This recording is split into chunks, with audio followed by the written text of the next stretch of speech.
मध्य प्रदेश शासन के राज्यपाल महामहिम डॉक्टर बलराम जाखड़, मध्य प्रदेश शासन के मंत्री माननीय रुस्तम सिंह जी, मंच पर मौजूद साहित्य के पुरोधा माननीय डॉक्टर प्रभाकर स्रोती जी, माननीय डॉक्टर विजय बहादुर सिंह जी, माननीय रामेश्वर कंकत जी और मेरे बड़े भाई समान माननीय अशोक चक्रधर जी, यहाँ मौजूद सम्माननीय बुजुर्ग, आदरणीय देवी और साथियों,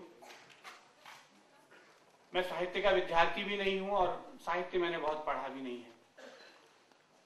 विनय ने और भाई अशोक जी ने जैसा कहा कि मैं जब किशोर था, नौजवान था, तो उन लोगों को सुनता था जिनके साथ आज कुछ लोगों के साथ मैं मंच पर बैठने का सौभाग्य पा रहा हूं।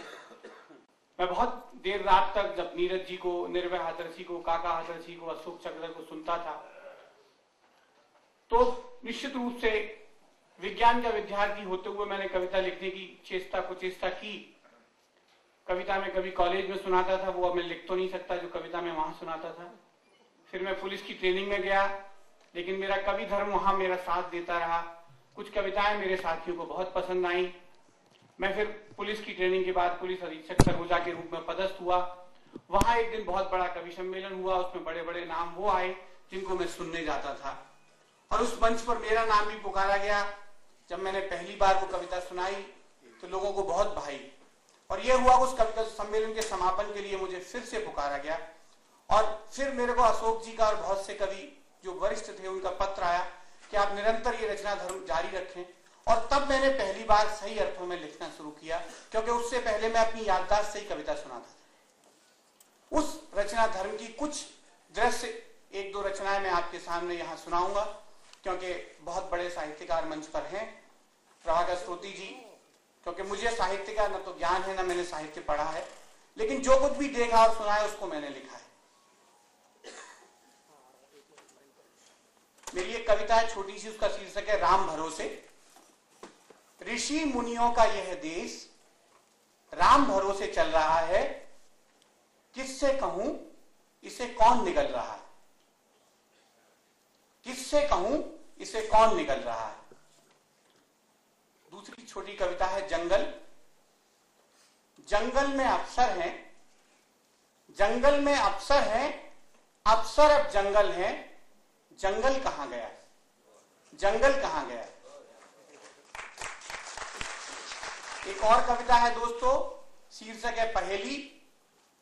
खेत गरीब किसान का है, ट्रैक्टर साहूकार का, फसल किसकी होगी कौन बताएगा, फसल किसकी होगी कौन बताएगा।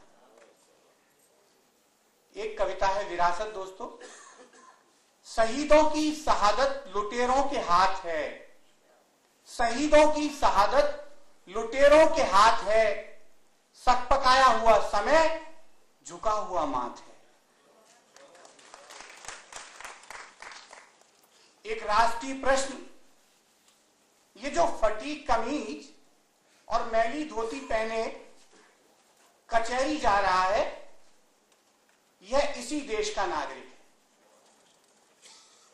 तहसीलदार और मुंसिफ किस देश के हैं, इन सब के कपड़े इतने चमकीले क्यों हैं।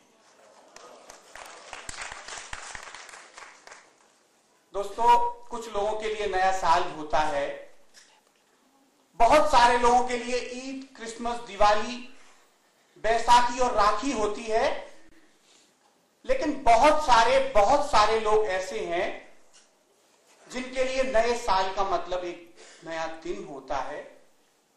तारीखों और त्योहारों के लिए उनका केवल मतलब शाम का चूल्हा होता है। जिनकी जिंदगी के दिन में न तो सुबह बदलती है, न दोपहर बदलती है, न शाम बदलती है, उस आदमी का दिन कैसा होता है, ये मैंने कविता से कहा है। हिंदुस्तान में हर सुबह बच्चा रोता है, नौजवान सोता है और बूढ़ा खांसता है। हिंदुस्तान में हर सुबह बच्चा रोता है, नौजवान सोता है और बूढ़ा खांसता है।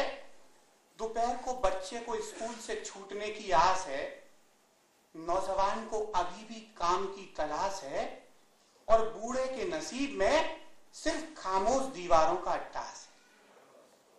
हो गई है शाम, बच्चा चैनल बदल बदल कर पड़ोसी के टीवी पर दिखने वाला कार्टून अपने टीवी में ढूंढता है या फिर से टूटे खिलौने को तोड़ता है।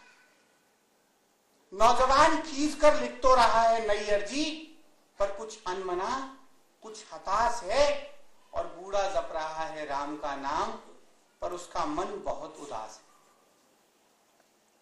रात ढलते ही बच्चे के सपनों में परियां आती हैं, नए कपड़े, नई किताबें, नए खिलौने और तोहफे लाती हैं।